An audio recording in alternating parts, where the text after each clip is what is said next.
Hey friend, do you wish that you could have more energy so that you could keep up with your kids, your to-do list, and work? I know what it feels like to struggle with fatigue. I remember wishing that I had more energy so that I could have more fun and keep up with my kids. Imagine if you could wake up in the morning and have that increased energy so that you wouldn't have to keep canceling your commitments. Imagine what it would feel like to take care of all your responsibilities faster because you weren't feeling so sluggish. What would it feel like to stop having to figure out the mystery of your health all alone? This is why I am offering this holistic health audit for you. During this 1-hour call with me, we will examine spiritual, mental, social, physical, and environmental aspects of your health. We will create specific tactical steps that you can implement right away. You will walk away with a holistic healing roadmap that will show you which areas of your health to focus on so that you can have more energy. So, as I always tell you guys, pray about this first. Then, if you are ready, I have a gift for you. I am offering free coaching spots to the first 5 people that email me. There will only be 5 free spots. So email me at hello@herholistichealing.com to reserve your spot so that you can finally know what to do to increase your energy. In this episode, I am talking about the book of Jonah. When I started this podcast, I've said before in previous episodes that this podcast was not my idea. I pray about each episode before I publish it, and I always ask God for ideas. And when I was praying about this week, I kept seeing the book of Jonah. I wasn't sure why, so I dove into the book, and I just found this beautiful nugget that I hadn't noticed before. So I wanted to share it with you. I think that we can have these beliefs about God. We can have these, faulty beliefs about God. Just beliefs that totally are completely and totally false. And unfortunately, these beliefs can basically dictate how we live our lives. It can affect our health, and these lies can affect our whole life. So I wanted to address this. I was reminded of something that someone said years ago to me. She said something like, I don't want to live off of the pastor's backwash. She said this to me years and years ago, and I still remember it. Just this past year, I've been asking God to show me who He is, who He really is. I don't want to know who He is based upon what I learned as a kid. I don't want to learn who God is based upon what some podcaster or what some big shot pastor has to say. I want to know who God is for myself. So in this episode, we're going to be diving into the book of Jonah. I hope that you also dive into the book of Jonah, and I hope you enjoy the show.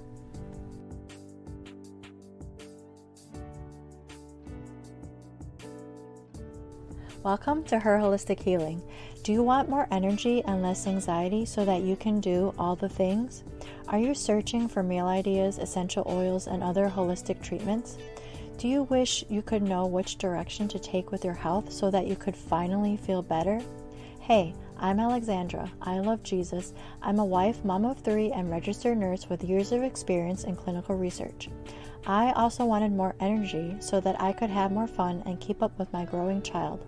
I too was confused about all the different diet and treatment options.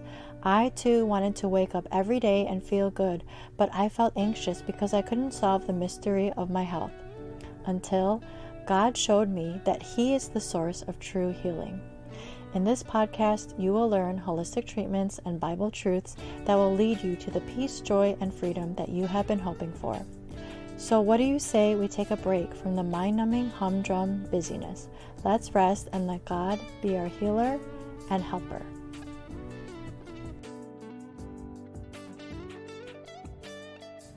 Jonah chapter 1, starting in verse 2. Arise, go to Nineveh, that great city, and call out against it, for their evil has come up before me. God tells Jonah to go to the Ninevites. In verse 3, we see that Jonah gets on a boat and flees from the presence of the Lord. In verse 4, we see that the Lord hurled a great wind upon the sea, and there was a mighty tempest on the sea, so that the ship threatened to break up. Skipping down to verse 12, we see that Jonah is telling the people on the boat to throw him off the boat because he's the cause of the storm. Surprisingly, the people on the boat didn't want to do this, but they eventually do end up throwing him off the boat. And in verse 16, we see, "Then the men feared the Lord exceedingly, and they offered a sacrifice to the Lord and made vows." I think it's just so cool that Jonah was told to go talk to the Ninevites, and he did the exact opposite. And yet, even in his disobedience, God still made something good come out of it. He was on this boat, and then when the people on the boat saw the power of God, they turned to God. So I just think it's beautiful that God uses every circumstance. He doesn't waste any circumstance. In verse 17, we see that when Jonah was thrown off the boat, he was swallowed by a great fish, and he was in the belly of the fish for 3 days and 3 nights. In chapter 2, we see that Jonah prays to God, and then in verse 10, it says, "The Lord spoke to the fish, and it vomited Jonah out upon the dry land." In chapter 3, God tells Jonah again to go to Nineveh. And this time, Jonah obeys. In Jonah chapter 3, verse 4, it says, "Jonah began to go into the city, going a day's journey, and he called out, 'Yet 40 days, and Nineveh shall be overthrown.'" Surprisingly, the Ninevites listened to Jonah, and they repented of their sin. This is my favorite part of the book of Jonah. I'm going to read to you Jonah chapter 3, starting in verse 10. "When God saw what they did, how they turned from their evil way, God relented of the disaster that he had said he would do to them, and he did not do it." Chapter 4. "But it displeased Jonah exceedingly, and he was angry, and he prayed to the Lord and said, 'O Lord, is not this what I said when I was yet in my country? That is why I made haste to flee to Tarshish, for I knew that you are a gracious God and merciful, slow to anger, and abounding in steadfast love, and relenting from disaster. Therefore now, O Lord, please take my life from me, for it is better for me to die than to live.' And the Lord said, Do you do well to be angry?" My initial observation is that I think Jonah is being ridiculous because for whatever reason he wants the Ninevites to suffer. And it's funny because he actually says, "I didn't want to go to Nineveh because I know that you're a God of mercy, you're slow to anger, you're abundant in steadfast love." He says that this is the reason why I didn't want to go, because I knew that you wouldn't destroy them.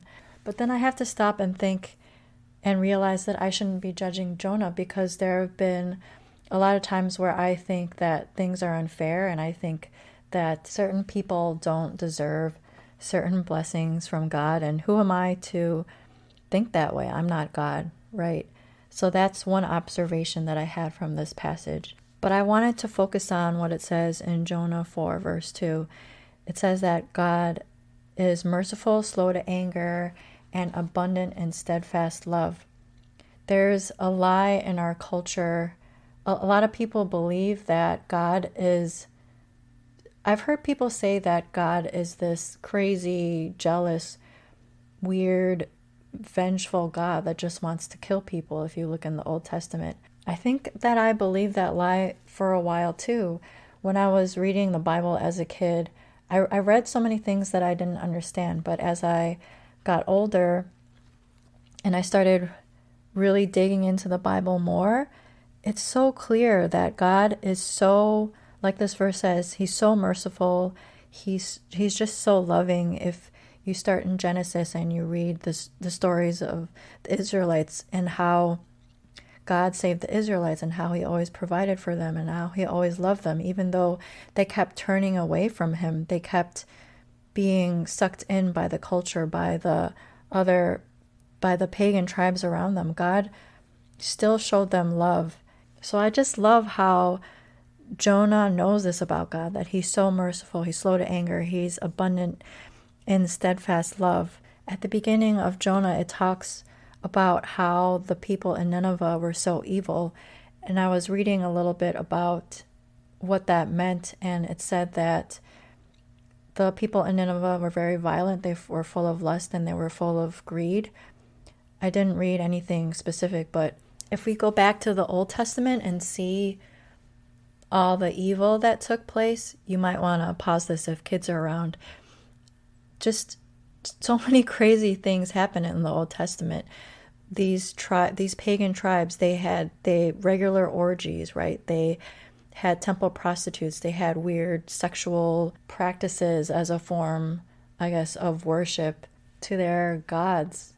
They had child sacrifices. They just did a lot of evil things. So when I hear the lie that God is just this angry, jealous, vengeful God, that's not true, because he could have destroyed these pagan tribes so quickly, but he's just so full of mercy, slow to anger, and abundant in steadfast love, as it says in Jonah 4:2. I wanted to address this lie that sometimes we believe, and I wanted to challenge our view on God, because our view on God will basically affect our whole life.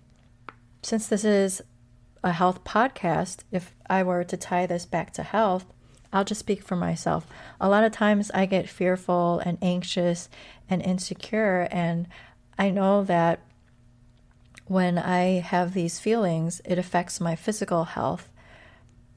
As I've said a lot in previous episodes, our spiritual life, our mental health, our social life, our physical health, and our environment, it's all connected. So if we have a faulty view of God, it will affect our spiritual health, our mental health, and in turn will also affect our physical health, right?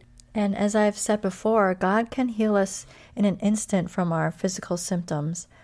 But if he chooses not to, we will still have the joy and the peace and the freedom that only he can give, that we can only get from him. And once again, I'll just speak for myself.